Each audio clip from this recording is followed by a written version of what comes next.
Aleluia! Estejamos em pé, vamos receber o pregador da noite, pastor Donifan da Fé, pastoreia a congregação Nova Jerusalém, ali no Parque Royal, e uma vez mais será o mensageiro nesta noite.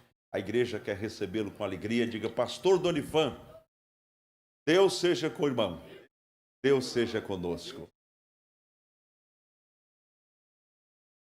Obrigado, pastor Marcos. Graça e paz a todos. Nós estamos gratos a Deus pelo privilégio de, mais uma vez, ter acesso a esse púlpito para vos trazer, para vos ministrar a palavra de Deus. Então, sem delongas, vamos para o texto, vamos para a Bíblia Sagrada. Zacarias, capítulo 9, versículo 9. Temos muitos textos bíblicos que vamos ter que apresentar, então vou ler apenas um versículo. Eu não sei se conseguirei também recitar os outros, mas vamos tentar. A paz do Senhor a todos que estão em casa, participando desta reunião de culto através da internet. Deus vos abençoe grandemente. Está escrito assim: alegra-te muito, ó filha de Sião. Exulta, ó filha de Jerusalém. Eis que o teu rei virá a ti, justo e salvador, pobre e montado sobre um jumento, e sobre um jumentinho, filho de jumenta. Espírito de Jesus, eu te adoro mais uma vez neste dia e te peço graça para falar a este povo, a todos que estão ao alcance da nossa voz, esta palavra que tu colocaste em meu coração.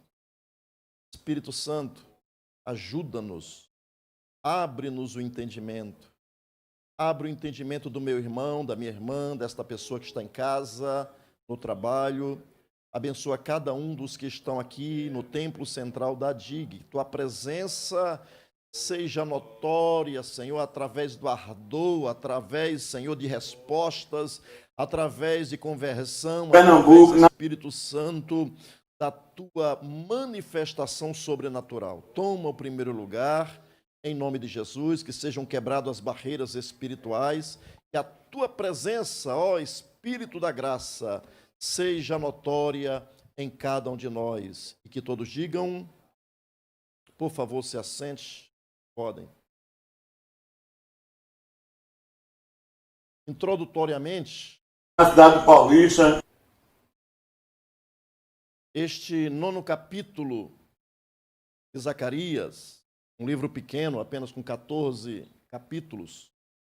O jovem Zacarias, ele profeta, ele inicialmente começa falando a respeito do juízo sobre os inimigos de Israel. Ele começa falando sobre coisas terríveis que viriam sobre a faixa de Gaza.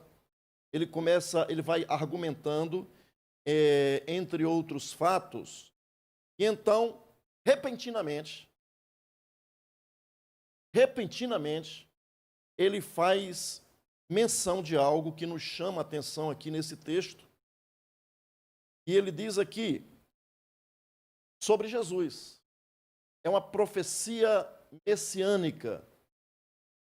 E vale salientar que o rei que virá primeira vez, antes de ir ao Gólgota, o Senhor Jesus, que é o Rei dos Reis e Senhor dos Senhores, ele veio antes como um cordeiro de Deus que tira o pecado do mundo.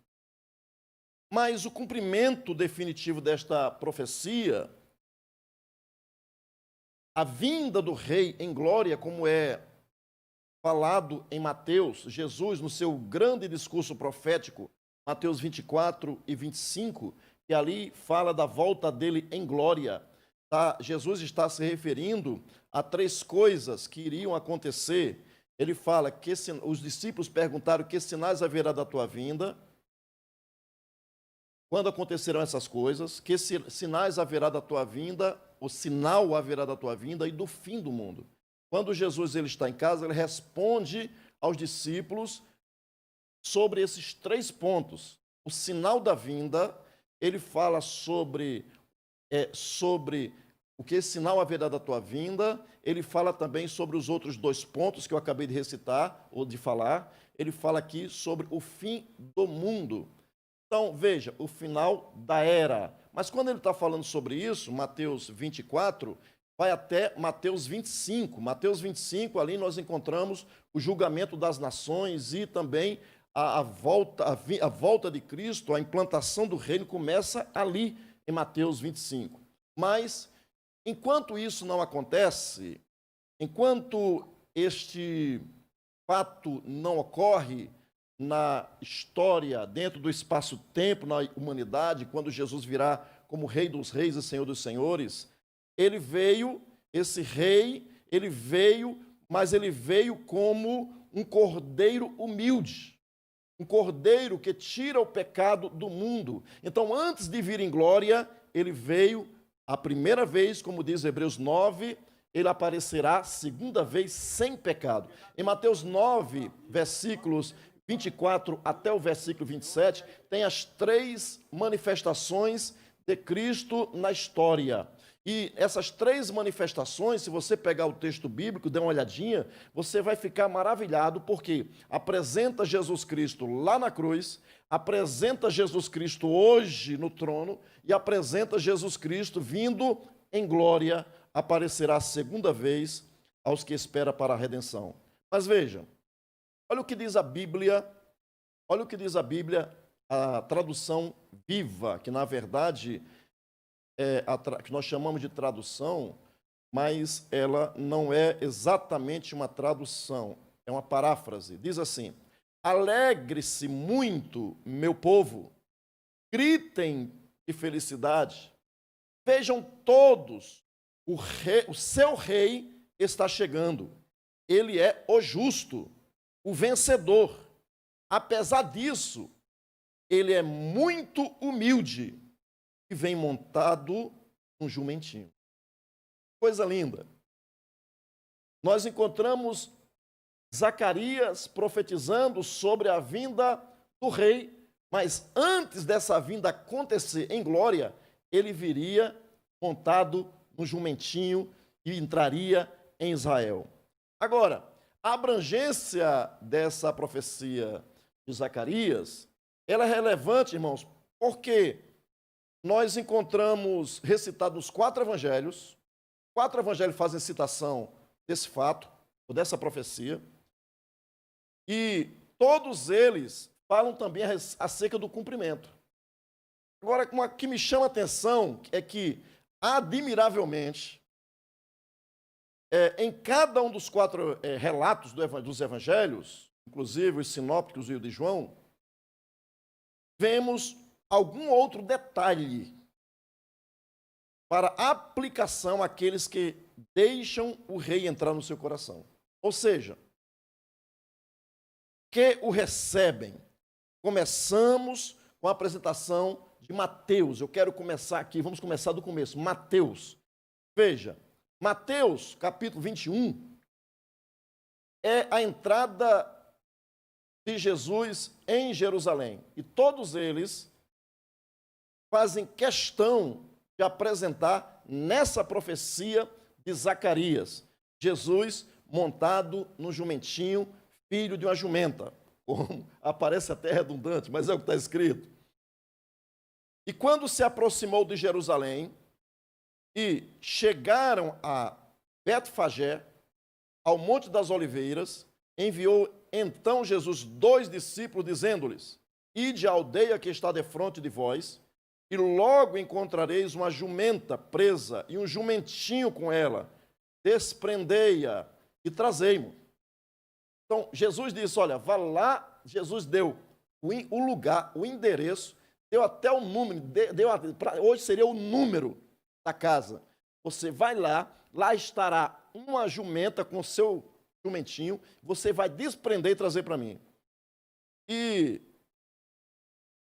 Se alguém vos disser alguma coisa, dizei ou direis que o Senhor os admisté, e logo, ou o Senhor precisa dele, na outra tradução.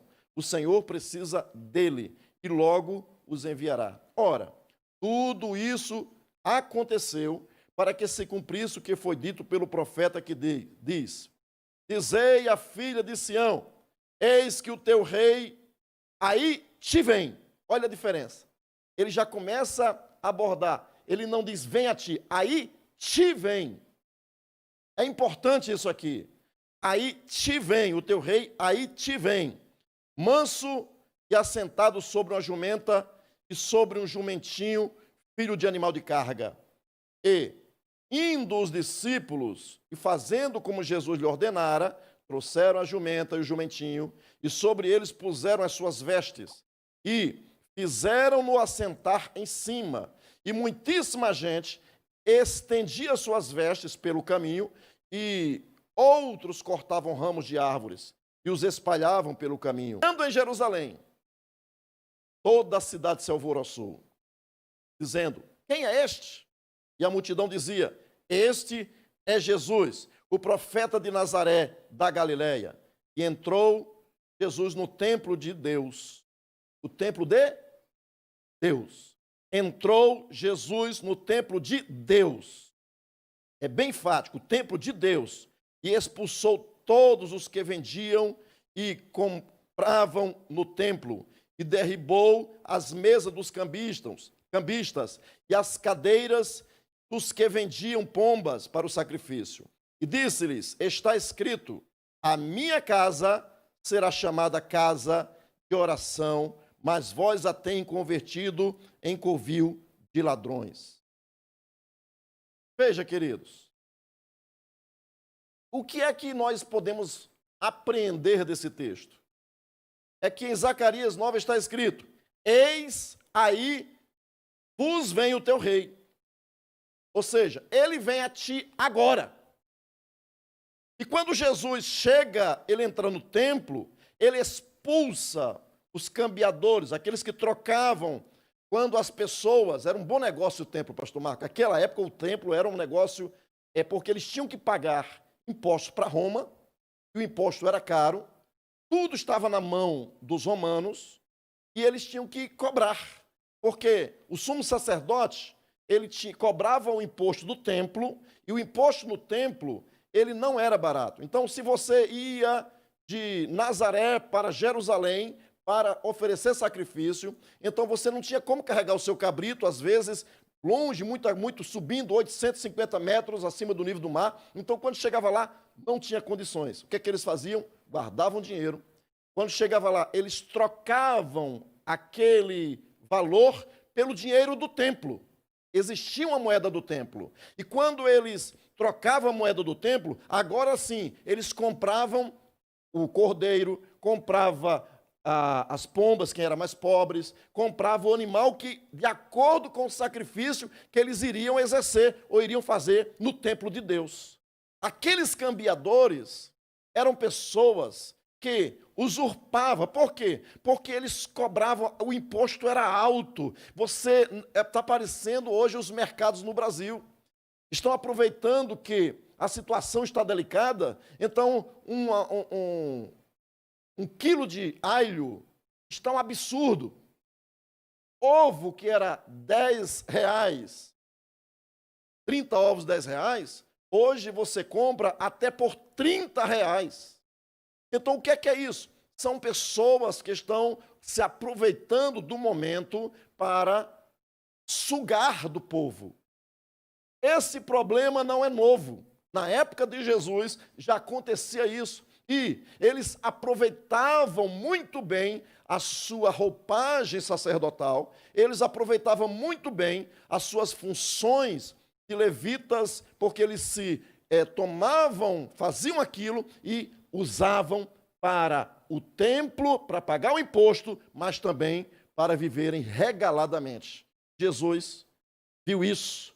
E Jesus, ele derruba os cambiadores. E ali Jesus está purificando o templo. Jesus, ele não aceitou aceitou aquele tipo de negociata dentro do templo. Jesus entrou no templo e os expulsou, como ele encontrará agora, preste atenção a isso. Como o Senhor Jesus, eu quero fazer uma aplicação para nós. Jesus entrou no templo de Deus. Agora eu quero perguntar para você: você é templo de Deus? Como ele te encontrará agora, neste momento? A Bíblia diz, Paulo, citando Paulo: ou não sabeis que o vosso corpo é o templo do Espírito Santo que habita em vós, provenientes de Deus, e que não sois de vós mesmos?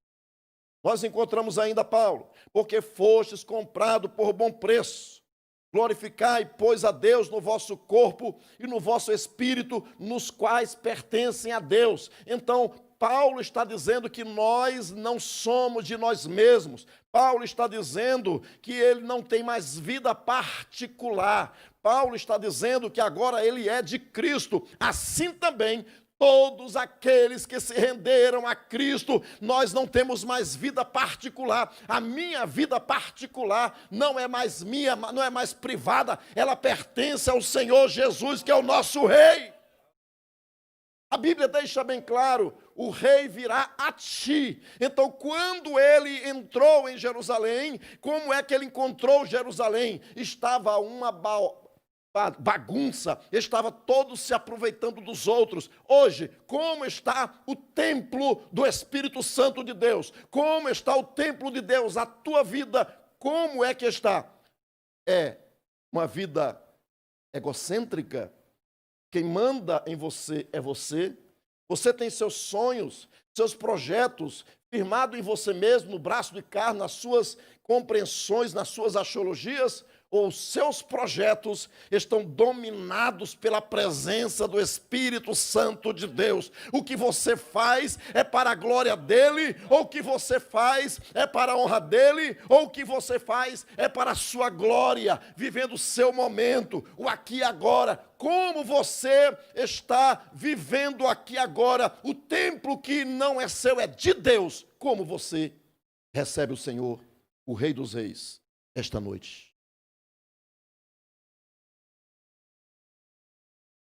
Então não há mais vida particular para quem está em Cristo.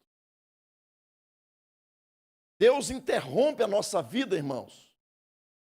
A nossa vida particular, o Senhor Jesus, e nos transforma como um rio, como um canal.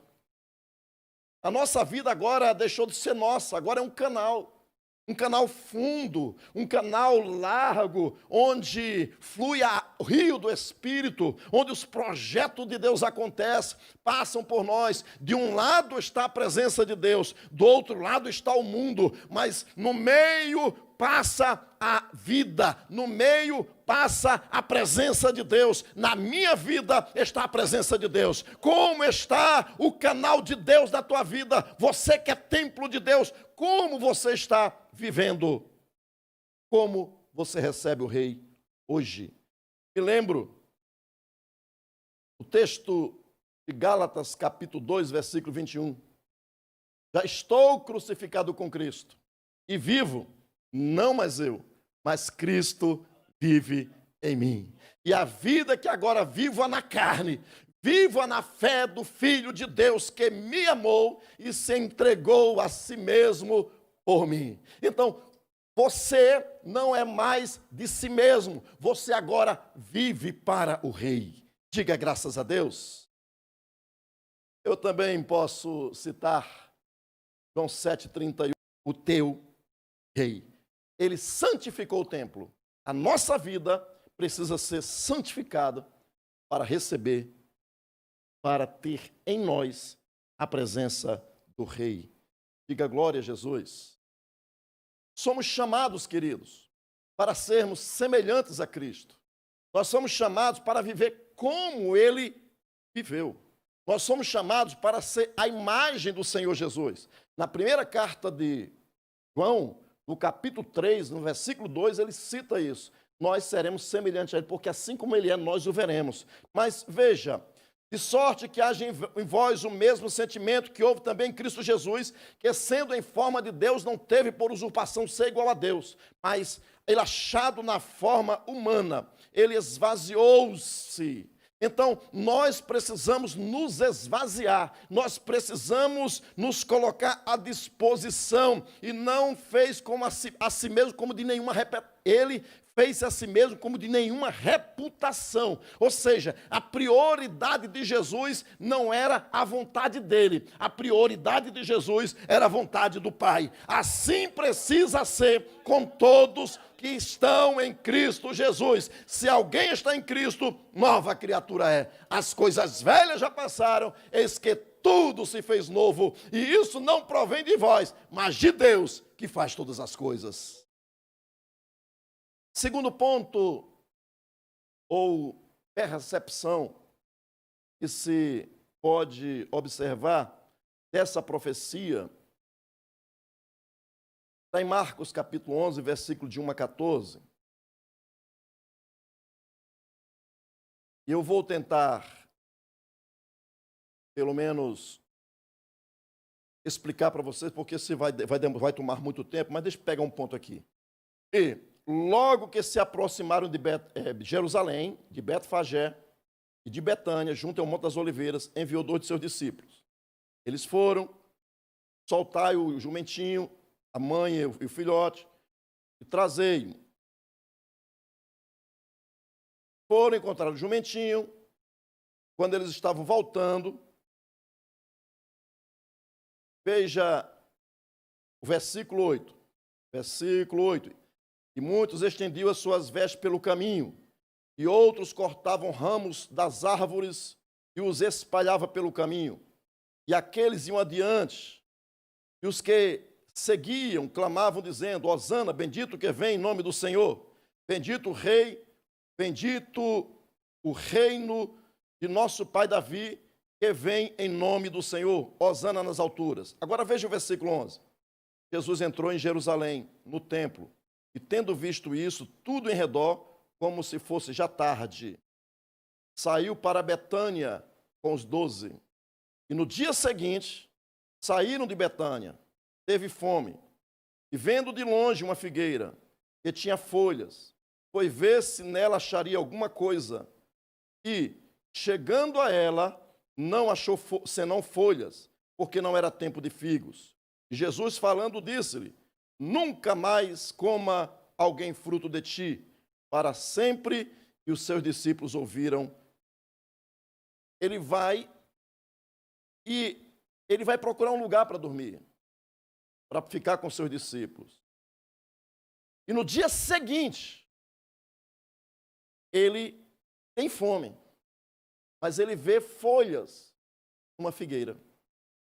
E quando ele vê folhas numa figueira, o texto diz: mas não era tempo de figos. Se não era tempo de figos, na nossa cabeça ocidental, nós deveríamos ficar questionando por que Jesus foi buscar figos, se o texto diz que não era tempo de figos. Bem, nós precisamos entender que a figueira ela é um símbolo de Israel. É um símbolo de Israel. Segundo, a figueira ela é uma árvore especial. Ela produz frutos, vamos dizer assim, atemporais. Ou seja, atemporais no que diz não é dentro do tempo das outras árvores. Quando você olha para uma figueira, que ela começa a brotar, ela não tem folhas. Os figos, os brotos começam a brotar e ainda não tem uma folha. Enquanto todas as árvores têm folhas, porque depois é que vai nascer o fruto, a figueira está brotando figos. E ela vai crescendo. Quando os figos estão grandes é que começam a aparecer as folhas. O que é que nós podemos observar? É que Jesus procurou na figueira figos, porque a figueira estava anunciando que tinha figos.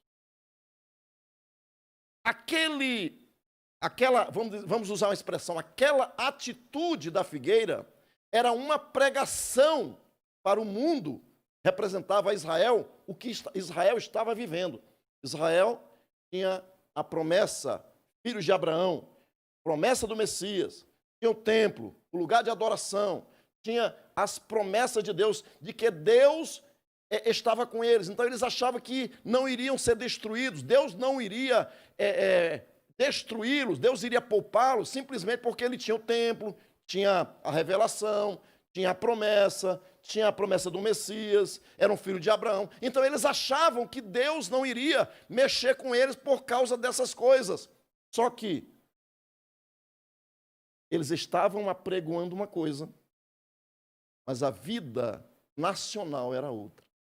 Eles estavam vazios, eles estavam sem vida, eles estavam vivendo para si mesmos, eles não esperavam o Messias, as profecias eram citadas apenas na boca, mas na sua vida prática, a sua vida prática era outra. E porque a vida prática era outra, eles estavam anunciando para as nações essas coisas, mas vivendo de forma ateia, de como se não acreditasse mais na revelação, na expressão bíblica, na palavra bíblica, nos mandamentos. Eles estavam vivendo para si mesmos, de maneira que Jesus procura figos, mesmo sendo fora de tempo, porque a figueira estava anunciando tinha, quando na verdade Jesus sabia que não tinha. Isso era um alerta para Israel. Era um alerta para aquela nação que estava vivendo de maneira egocêntrica, de maneira irreverente, de maneira omissa, de maneira que Deus não era prioridade na vida deles. Eles eram apenas religiosos sem vida. E cabe a nós também pensarmos que da mesma maneira o Senhor virá a ti. O Senhor virá a ti porque Ele sabe como está cada um de nós. Nós devemos pregar aquilo que vivemos. Mas, pastor Marcos, isso é tão difícil. Pastora Conceição, como é difícil. Jesus sempre, como a semana passada eu mostrei aqui no texto, eu mostrei Mateus capítulo 7 e depois fui para o capítulo 5.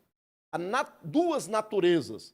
Uma natureza que é fingida, uma natureza que demonstra ser, mas de fato não é. E outra natureza que é produzida no joelho, é produzida na intimidade. Uns falam de ouvir dizer, uns falam por religiosidade, mas outros falam porque estão no tameion, outros falam porque estão no depósito, no aposento, aquele quarto do tesouro. Assim, quando nós vivemos no quarto do tesouro dos valores de Deus, nosso coração está lá em cima e nós não seremos de maneira alguma confundidos, não seremos roubados. Por quê? Onde estiver o vosso tesouro, aí estará o vosso coração. Não ajunteis tesouro, pois, na terra, onde a traça e a ferrugem tudo consome, mas ajuntai tesouros no céu, onde a traça e a ferrugem não consome, os ladrões nem minam e nem roubam. Terceiro ponto. Nós encontramos em Lucas 19, versículo 29 a 44. Acontece o mesmo fato.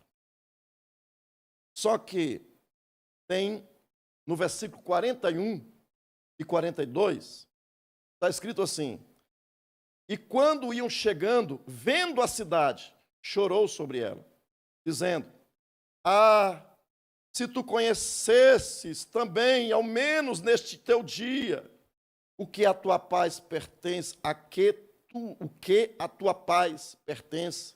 Mas agora, isto está encoberto aos teus olhos. Isto está encoberto aos teus olhos.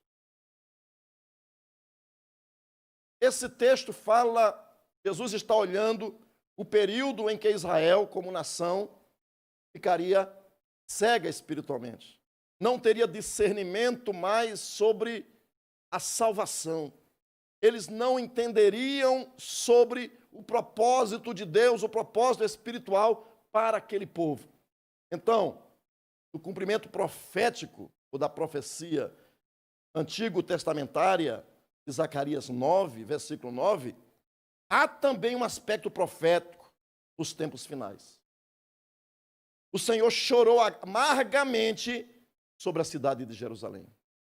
O Senhor chorou amargamente sobre aquela cidade. Mas por que Jesus chorou?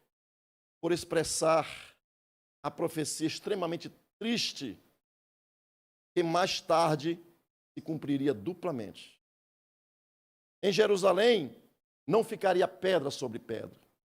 E eles não estavam apercebidos que por causa do modus vivendi, por causa da forma que eles estavam vivendo, Deus os entregaria mais uma vez.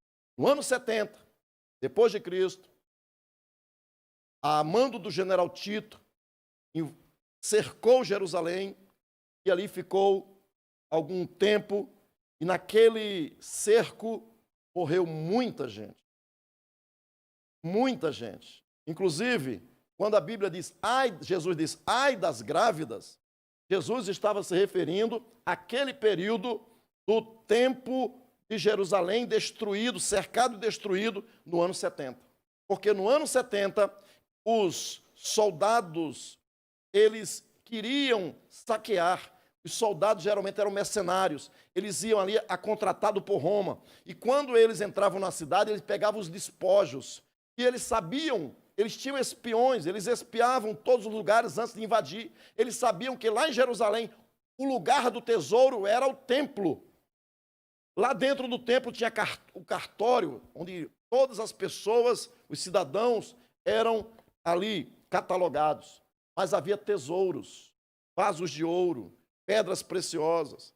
E conta Flávio Josefo que aquelas pessoas do templo, eles orientavam a engolir pedras, para que saindo dali, fugindo dali, eles pudessem depois pegar e poder recomeçar a vida deles. Então os soldados procuraram no templo e não viram nenhum tesouro. Pouquíssima coisa eles conseguiram. Então eles vão fazer o quê? Eles matam muita gente procurando pedras, coisas de valor. Inclusive, dizem alguns que as mulheres grávidas foram cortadas por soldados perversos procurando tesouros. Isso é triste, irmãos. O primeiro fato da profecia, Jesus chorou. Agora veja, por que Jesus chorou? Segundo ponto.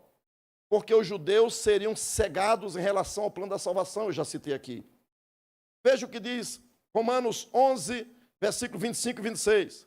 Porque não quero, irmãos, que ignoreis este segredo, para que não sejais sábios em vós mesmos, que o endurecimento veio em parte sobre Israel, até que a plenitude dos gentios haja entrado.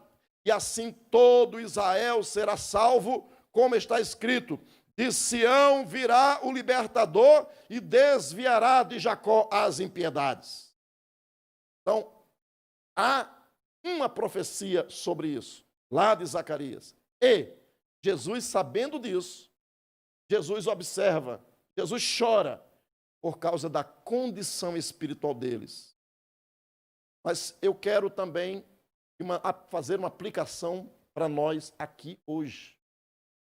Este acontecimento comovente, de que acabamos de citar aqui, queridos, poderia ter sido diferente.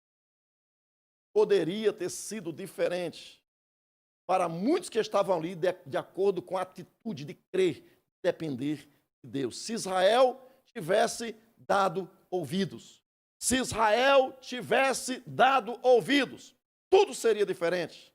Jesus disse, Jerusalém, Jerusalém, que mate e apedreja aqueles que te são enviados. Quantas vezes eu te quis ajuntar, como a galinha junta seus pintinhos, e tu não quisestes. Tu não quisestes. Não é que Deus determinou nos seus desígnios, não é que Deus decretou que seria assim, mas Deus, ele sabendo da dureza do coração daquele povo, Deus deixou registrado pelo profeta, e Jesus cita mais uma vez, Mateus 23, 37. Agora, para nós hoje, irmãos, eis que vem aí, eis, aí vem o teu rei. mais uma vez, eis aí vem o teu rei. Ele também está perto de ti, como estava lá em Jerusalém. Ele estava perto de cada cidadão de Israel. Ele estava perto de cada um. Ele podia socorrer, mas não pediram auxílio, não pediram ajuda, não se renderam, não colocaram o Messias como prioridade na agenda deles. Então, agora, ele também está perto de mim, perto de você. Ele está perto de você. E ele terá de chorar sobre o teu coração, sobre o nosso coração, se nós estivermos endurecidos. Então, veja,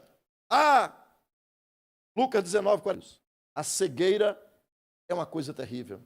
Israel, até hoje, vive na expectativa do Messias que virá. O Messias já veio, mas ele virá outra vez. E por último, João 12.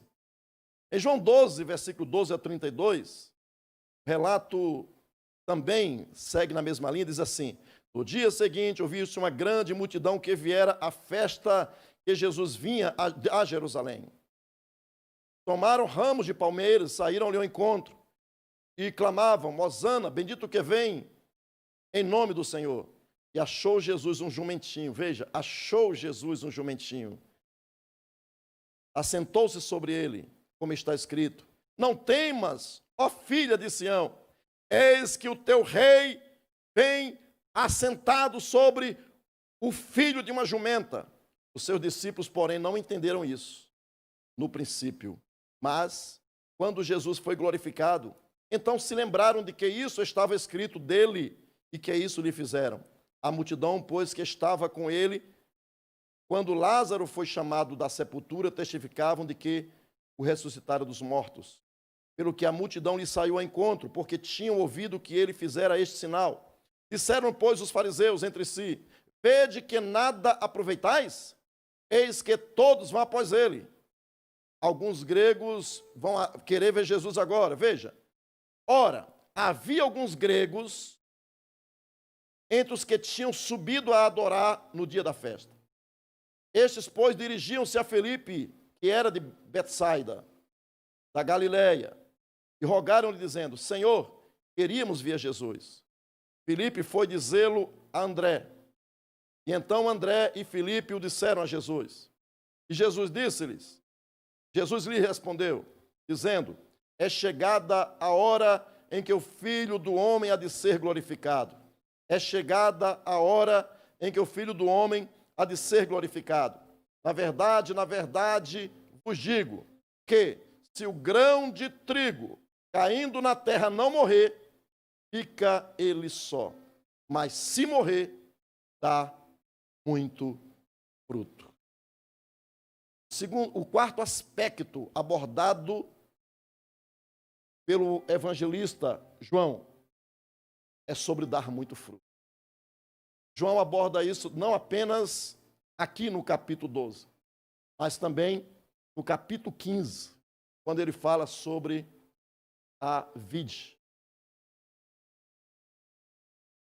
O que Jesus está querendo dizer aqui, irmãos?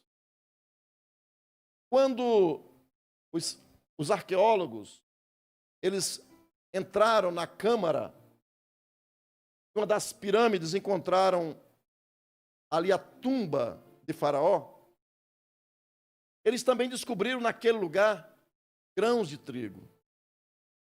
Os cientistas pegaram, estudando aqueles grãos de trigo, eles tiveram a iniciativa de plantar aqueles grãos de trigo.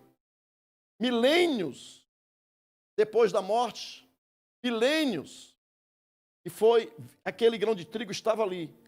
Pegaram o grão de trigo, plantaram, e o grão de trigo floresceu. O grão morre e dá vida. Jesus está dizendo que para ser glorificado é necessário morrer. Jesus está dizendo, para que eu seja glorificado, eu preciso passar pelo processo da morte. Mas Jesus também diz, deixa bem claro através desse fato, que cada um daqueles que seguem a Ele precisam morrer. Muitos que creem em Jesus aceitam o aspecto jurídico da cruz. O aspecto jurídico da cruz, lá de Romanos capítulo 5, versículo 6. Cristo morreu por mim. É uma realidade, meu irmão, é jurídico, isso é um ato jurídico de Deus. Ele deu a vida por você, você foi justificado. Você agora não tem mais nenhuma condenação, porque ele morreu e ele levou a nossa culpa. Mas rejeitam o aspecto orgânico. Eu morri com Cristo. Romanos 6,5 fala sobre isso. Então nós precisamos, da mesma maneira que Cristo morreu para ser glorificado e morreu por mim e por você, para dar vida a todos nós, eu preciso também morrer. Veja, eu estou dizendo, eu preciso morrer para que ele seja glorificado com Cristo. Se nós negarmos, ou seja, se nos negarmos a ser grãos de trigo, é porque não estamos dispostos a sacrificar tudo que somos e temos. E aí nós vamos ficar só. Jesus disse, se o grão de trigo caindo na terra não morrer, fica ele só. Se eu não morrer, eu fico só. Na versão de Marcos, e aqui eu termino esse quarto ponto. Na versão de Marcos, o jumentinho foi apenas um portador. O jumentinho foi apenas um portador da glória. Marcos 11, como nós lemos, versículo de 1 a 10. Então, as pessoas, aquele jumentinho foi visto por todos que estavam ali. Mas eles não estavam a atenção voltada para o jumentinho. O jumentinho era visto por todos, mas somente um tinha atenção, era o próprio Cristo. Na minha vida, eu sou um portador da glória. Tal qual aquele jumentinho, eu tenho que permitir, aquele jumentinho bravo, que nunca foi colocado, ninguém havia cavalgado sobre ele, era rebelde, mas quando trouxeram a Jesus, ele aceitou o senhorio de Cristo na vida dele. Ele aceitou o rei sentar-se sobre ele. Ele aceitou ser guiado pelo rei. Ele aceitou que o rei desse a direção para vós o meu jugo e aprender de mim, que sou manso e humilde de coração, e encontrareis descanso para as vossas almas, porque o meu jugo é suave e o meu fardo é leve. Jesus, ele é o portador, ou seja, nós somos aqueles que conduzimos Cristo em nossa vida. Nós portamos a glória de Deus neste templo, nesse corpo. Nós somos portadores da glória. Como é que nós somos portadores da glória? A partir do momento que nós somos soltos, assim como foi solto aquele jumentinho. O jumentinho foi solto e a partir daí ele teve utilidade para Jesus.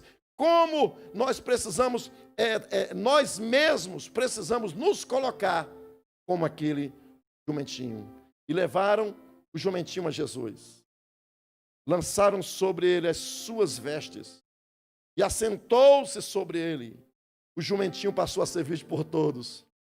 Mas a atenção era somente para Jesus. Eu me lembro do que diz aqui o Evangelho de João 8,36. Se, pois, o Filho vos libertar, verdadeiramente sereis livres. Nesta noite, você pode ser liberto, tal qual aquele jumentinho foi liberto, tal qual aquele jumentinho que foi conduzido a Jesus, tal aquele jumentinho que aceitou aquele pano e as vestes de Jesus sobre ele, o peso de Jesus sobre ele, o jugo de Jesus. Ele aceitou a direção de Jesus. Que seja assim também na tua vida. Se renda a Cristo, entregue a tua vida para Ele e Ele te conduzirá a Nova Jerusalém. Que Deus continue abençoando cada um dos senhores, dos irmãos, das irmãs, em nome de Jesus. Estejam todos de pé. Se porventura alguém aqui esta noite, que ouvindo esta palavra, entendeu que o rei vem a ti, Ele tem o direito de reinar. Foi ele que te comprou. O rei veio a ti. Você tem que abrir a porta do teu coração. O rei vem a ti. Você precisa dizer sim para ele. Fazer tal qual aquele jumentinho. De não resistir. E dizer: Senhor, a minha vida é tua. Eu me rendo. Toma o primeiro lugar. O rei vem a ti. Qual vai ser a tua atitude com relação a isso? Se você entende que precisa de uma rendição a Cristo. Jesus não é mercadoria de terceira. Eu não ofereço Jesus para ninguém. Eu convido as pessoas a que venham e se rendam a Cristo. Jesus, ele não é oferecido a você. Você é que se oferece a ele e diz: Senhor, eu não tenho para onde ir. Para onde iremos nós, se só tu tens as palavras da vida eterna? Se há alguém esta noite, nós estamos aguardando a sua resposta.